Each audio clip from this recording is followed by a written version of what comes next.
Hey Bible lovers, I'm Tim Nichols, and I'm here to bring you your Nichols Word. Today we are featuring the Israel Bible from Israel 365. Now, something very interesting about Israel 365 is they are Jewish people that actually had a desire to move back to the Holy Land in Israel and in Jerusalem, and they're non-messianic. So they do not believe that Jesus is the Messiah, but yet they really do have a heart for Israel, and they do desire to partner with Christians in order to spread the word about the Holy Land. So let's take a look at this. Number one, it does come with a dust jacket. Now, the reason I have this here is because this is the Jewish Publication Society translation.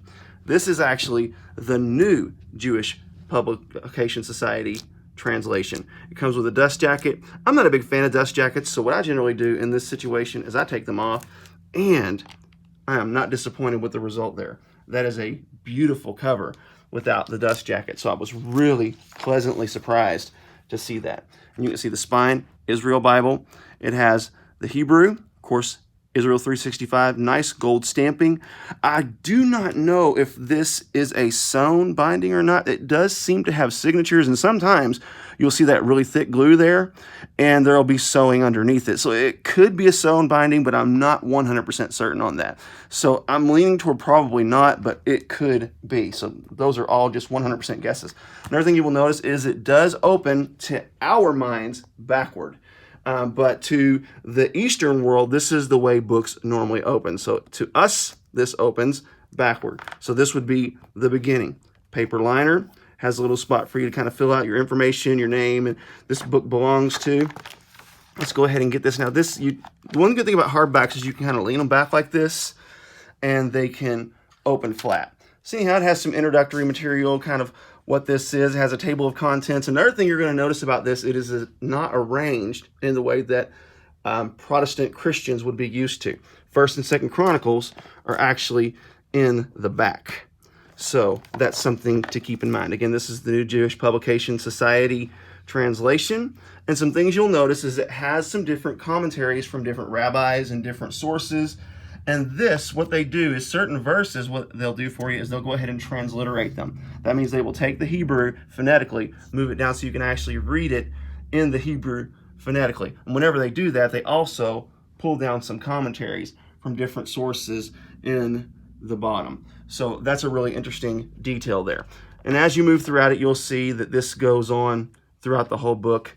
Starting in Genesis, it'll also have the Hebrew name. It is also a parallel Bible where it has the Hebrew on this side. The Hebrew will actually read this way.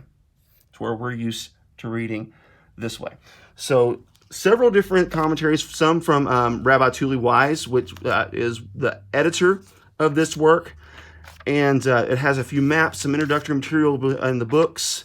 It looks to be somewhere around a 9-point font. It could be a 10. It is verse-by-verse format, so that's pretty nice. And it is obviously only the Old Testament because it is not going to include the Christian New Testament or what the Jews would call the Tanakh.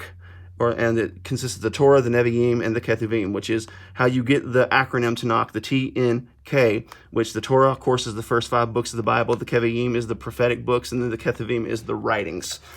So it's kind of arranged a bit differently than we would be used to. You're not going to be able to find things as easily as you normally would in what you would call a Protestant or a Christian Bible. So anyhow, what really sets this Bible apart is its emphasis on Israel and the city of Jerusalem.